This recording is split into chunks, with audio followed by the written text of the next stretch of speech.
Price the lord. God bless you. எல்லாரும் எப்படி இருக்கிறீங்க? நாம் உபவாசித்து ஜெபிக்க வேண்டியதின் அவசியத்தை குறித்து நான் பேசியிருக்கிறேன். நாம் உபவாசித்து ஜெபிக்கிற போது நாம் ஆவியினால் நடத்தப்படுகிறோம். நம்மளுடைய மாம்சம் கீழே இறங்குகிறது, அதே நேரத்தில் ஆவி மேலே எழும்புகிறது.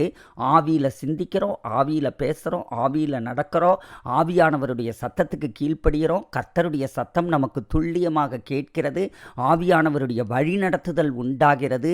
பிசாசு நம்மை விட்டு விலகி போகிறான், நம்ம வாழ்க்கையில் காணப்படுகிற தடைகள் உடைகிறது. இப்படி ஏராளமாய் நம்ம சொல்லிக்கிட்டே போக முடியும். சரி, இன்றைய தினத்தில் ஆவியினால் நடத்தப்படுகிற உபவாசம் அப்படிங்கிறத குறித்து நாம் பார்க்க போகிறோம். ஆவியினால் நடத்தப்பட்டு நாம் உபவாசிக்கிற போது என்ன நடக்குது அப்படின்னா, சங்கீதத்தின் புத்தகம் 27:8 நாம் பார்க்குறோம். என் முகத்தை தேடுங்கள் என்று சொன்னீரே, உம்முடைய முகத்தையே தேடுவேன் கர்த்தாவே என்று என் இருதயம் உம்மிடத்தில் சொல்லிற்றுன்னு சங்கீதக்காரன் சொல்லுகிறான். ஆண்டவரே, என் முகத்தை தேடுங்கன்னு நீங்கள் சொன்னீங்களே, உங்கள் முகத்தையே நான் தேடுகிறேன் அப்படின்னு சொல்லி அவன் சொல்லுகிறதை நாம் பார்க்குறோம். மற்ற நாட்களில் நம்ம கொஞ்ச நேரம் ஜெபிக்கிறோம், ஒரு அரை மணி நேரம் ஜெபிக்கிறோம், 1 மணி நேரம் நம்ம ஜெபிக்கிறோம். ஆனால் உபவாசித்து ஜெபிக்கிற போது அதிக நேரம் ஆண்டவருடைய சமூகத்தில் அவருடைய வார்த்தையிலையும் ஆராதனையிலையும் துதியிலையும் அந்நிய பாஷைகள்லையும் இப்படி அதிக நேரத்தில் ஆண்டவர் சமூகத்தில் நாம் செலவிடுகிற போது என்ன ஆகுதுன்னா, நம்முடைய மாம்சம் ஒடுங்குகிறது, நம்மளுடைய ஆவி விழித்தெழுகிறது. அப்போ அவருடைய முகத்தை நாம் தேட ஆரம்பிக்கிறோம். அப்படி நாம் அதிக நேரம் அவருடைய முகத்தை நாம் தேட ஆரம்பிக்கிற போது நம்முடைய வாழ்க்கையில் மாற்றங்கள் உண்டாகிறதை நாம் பார்க்கிறோம்.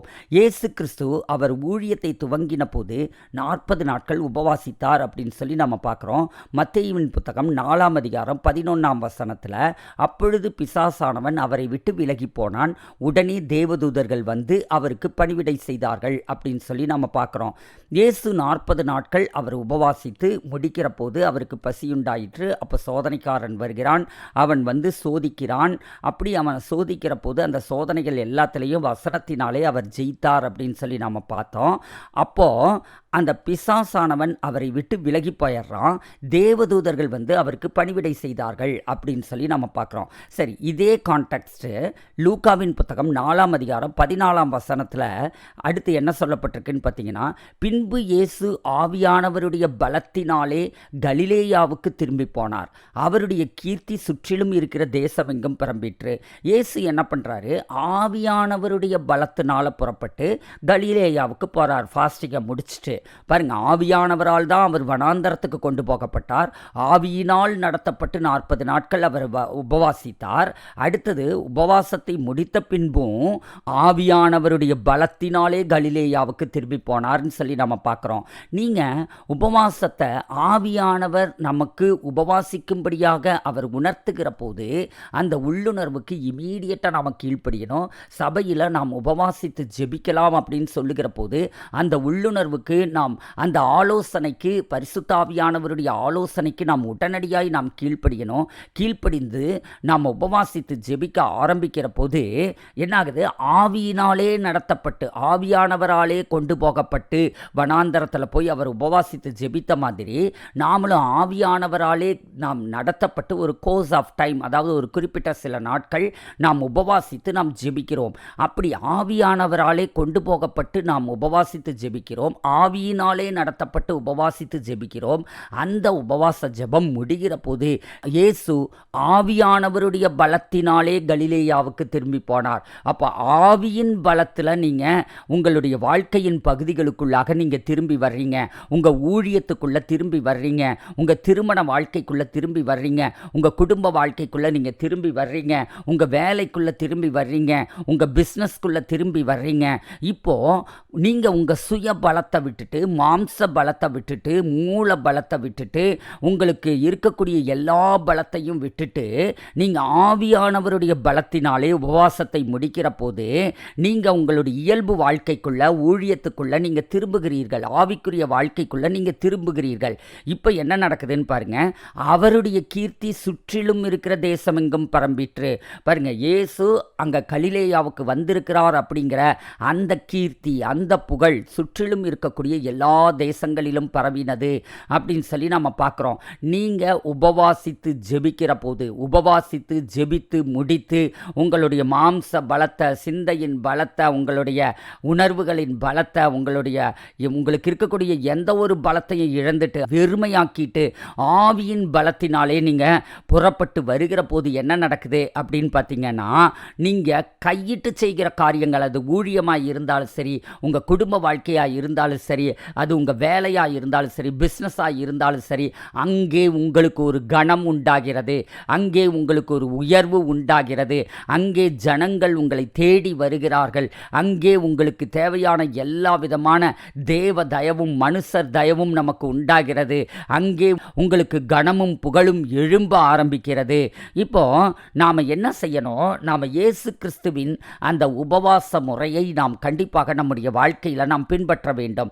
இப்போ ஒரு குறிப்பிட்ட சில நாட்கள் நாம் உபவாசித்து ஜெபிக்கிற போது என்ன நடக்குது அப்படின்னா, இயேசு உபவாசித்து ஜெபித்து முடிக்கிற போது அசுத்த ஆவிகள் விலகினது அப்படின்னு பார்க்குறோம். அதாவது பிசாசானவன் அவரை விட்டு விலகினான் அப்படின்னு சொல்லி நாம் பார்க்குறோம்.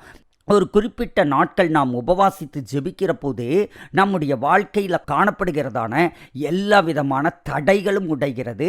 அசுத்த ஆவியினாலே உங்கள் ஆவி மண்டலத்தை கட்டி வைத்திருக்கக்கூடிய தடைகள் உடைகிறது. ஒவ்வொரு மனுஷனுக்கும், ஒவ்வொரு குடும்பத்துக்கும், ஒவ்வொரு சபைக்கும், ஒவ்வொரு ஊழியத்துக்கும், ஒவ்வொருவருடைய வேலை ஸ்தலத்துக்கும், இது எல்லாவற்றுக்கும் மேலாக ஒரு அந்தகாரத்தின் வல்லமை அது செயல்பட்டு கொண்டிருக்கும். ஒரு அதிகாரம் செயல்பட்டு கொண்டிருக்கும். அது நம்முடைய ஆவி மண்டலத்தை கட்டி வைத்திருக்கும். இப்போ நீங்கள் உபவாசித்து ஜெபிக்கிற போது உங்கள் ஊழியம், உங்களுடைய திருச்சபை, உங்களுடைய வேலை, உங்களுடைய குடும்பம், உங்கள் தனிப்பட்ட ஆவிக்குரிய வாழ்க்கை, இதுக்கு மேலே செயல்பட்டு கொண்டிருக்கிற அந்த அதிகாரங்கள், அந்த வல்லமைகள், இப்பிரபஞ்சத்தின் அந்தகார லோகாதிபதிகள், இவற்றின் வல்லமைகள் உடைக்கப்பட்டு அந்த ஆவிகள் நம்மை விட்டு விலகுகிறது. இப்போது தேவதூதர்கள் வந்து நமக்கு பணிவிடை செய்ய ஆரம்பிக்கிறார்கள். அதே நேரத்தில் நமக்குள்ளே இருக்கக்கூடியதான அந்த வல்லமை பெருக ஆரம்பிக்கிறது, அது வெளிப்பட ஆரம்பிக்கிறது. அதே நேரத்தில் நம்மேலு ஒரு வல்லமை இறங்கி வந்து அந்த வல்லமை நம்மை நடத்த ஆரம்பிக்கிறது. நாம் முழுவதுமாய் வல்லமையினால் நடத்தப்படுகிறவர்களாக, ஆவியினால் நடத்தப்படுகிறவர்களாக மட்டுமல்லாமல் வல்லமையினால் நடத்தப்படுகிறவர்களாகவும் நம்ம மாறிடுறோம். ஓகே, இப்போது நம்ம பார்க்குறோம், இயேசு உபவாசித்து முடித்த போது பிசாசானவன் விலகி போனான், தேவதூதர்கள் வந்து பணிவிடை செய்தார்கள் அப்படின்னு சொல்லி நம்ம பார்க்குறோம். இந்த தேவதூதர்கள் அப்படிங்கிறது எதை குறிக்குது அப்படின்னு பார்த்தீங்கன்னா, நம்முடைய வாழ்க்கையில் சில டிவைன் கனெக்ஷன்ஸ் உண்டாகும். உங்களுக்கு வரவேண்டிய சில ஆசீர்வாதங்கள், அது ஊழியத்திலையா இருக்கலாம், குடும்பத்திலையா இருக்கலாம், வாழ்க்கையிலையா இருக்கலாம், வேலை ஸ்தலத்திலையா இருக்கலாம், பிஸ்னஸ்லையா இருக்கலாம், எதை எதிர்பார்த்துட்ருக்கீங்களோ அந்த கனெக்ஷன்ஸை எல்லாம், அந்த டிவைன் கனெக்ஷன்ஸ், உங்கள் வியாபாரத்திற்கு தேவையான அந்த கனெக்ஷன்ஸ், உங்களுடைய வேலை ஸ்தலத்தில் உங்களுக்கு தேவையான கனெக்ஷன்ஸ், ஆவிக்குரிய நட்பு வட்டாரத்தில் உங்களுக்கு தேவையான கனெக்ஷன்ஸ், ஊழியத்துக்கு தேவையான கனெக்ஷன்ஸ், பொருளாதாரத்திற்கு தேவையான கனெக்ஷன்ஸ், இப்படி மனிதர்கள் உருவத்தில் சில கனெக்ஷன்ஸ், தெய்வீகமான இணைப்புகள் நமக்கு உண்டாகும். அதுதான் தேவதூதர்கள். அப்போ தேவதூதர்கள் வந்து பணிவிடை செய்வார்கள்.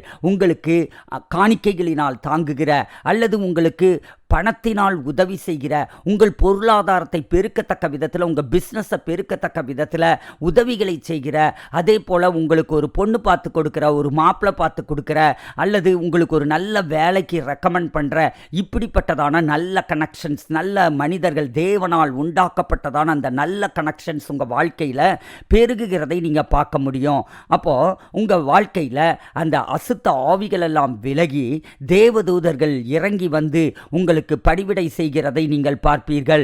நீங்கள் வல்லமையோடு கூட திரும்புவீர்கள். அதாவது உபவாசத்தை முடித்து நீங்கள் கடந்து வருகிற போது உங்களுக்குள்ளே இருந்து ஒரு கிரேட்டோ மெஷர் ஆஃப் காட்ஸ் பவர் உங்கள் ஊழியத்தில், உங்களுடைய வாழ்க்கையில் எல்லா பகுதியிலையும் வெளிப்படுகிறதை நீங்கள் பார்க்க முடியும். எந்தெந்த பகுதிகளில் எல்லாம் போராட்டங்களையும் தடைகளையும் பார்த்துட்ருக்கீங்களோ அந்த பகுதிகளில் எல்லாம் பெரிய மாற்றங்கள் வருகிறதை நீங்கள் பார்க்க முடியும். இப்போது நாம் பரிசுத்த ஆவியினால் நடத்தப்பட்டு தான் நம்ம உபவாசம் உபவாசிக்கணும் அப்படிங்கிற அவசியம் கிடையாது.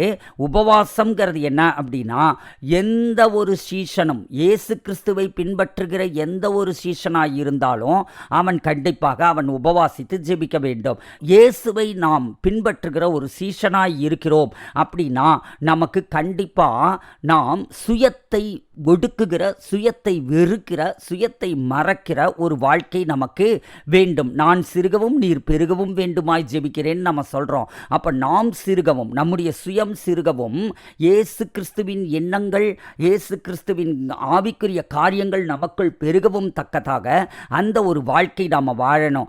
அந்த வாழ்க்கை வாழ்றதுக்கு உபவாசம் உங்களுக்கு உதவியாக இருக்குது. ஆண்டவர் எப்பெல்லாம் உங்களுக்கு ஒரு அழைப்பை கொடுக்கிறாரோ, உபவாசிக்கும்படி எப்பெல்லாம் ஒரு திருச்சபையாக உபவாசிக்கும்படி எப்பெல்லாம் உங்களுக்கு ஒரு அழைப்பை கொடுக்கிறாரோ அப்பெல்லாம் நீங்கள் உபவாசிங்க.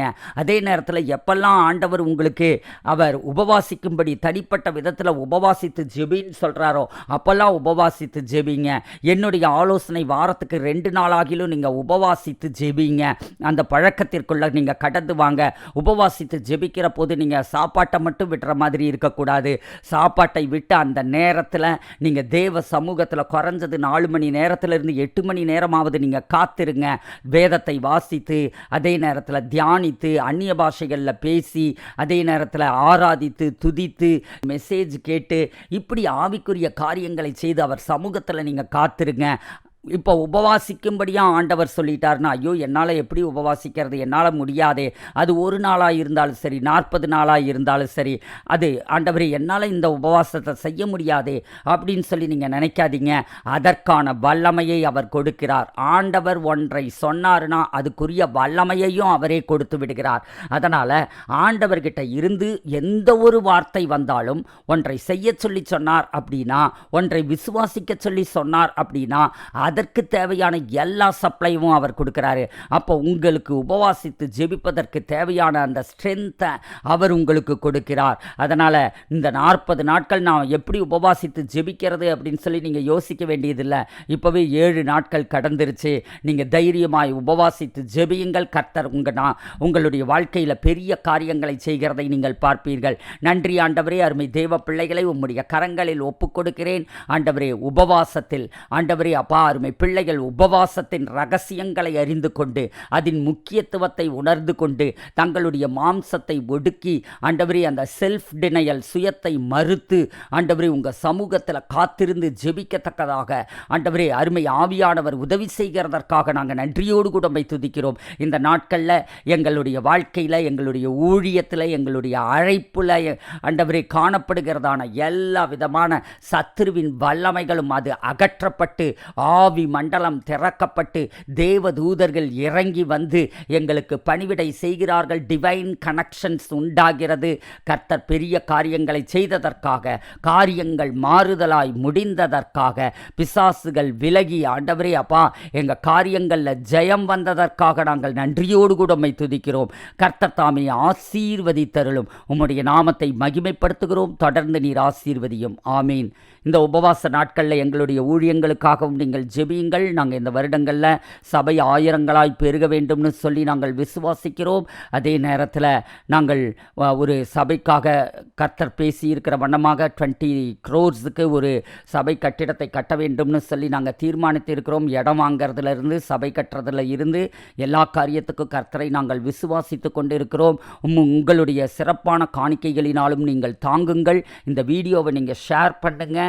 ஏன்னா நீங்கள் லைக் பண்ணி நீங்கள் ஷேர் பண்ணிங்கன்னா தான் அது அநேகர் கரங்களுக்கு போய் சேரும். அநேகர் கேட்டு ஆசீர்வதிக்கப்படுவார்கள். யூடியூப் அப்போ தான் ரெக்கமெண்ட் பண்ணுவாங்க, நிறைய பேர் பார்க்கும்படியாக கடந்து போகும்.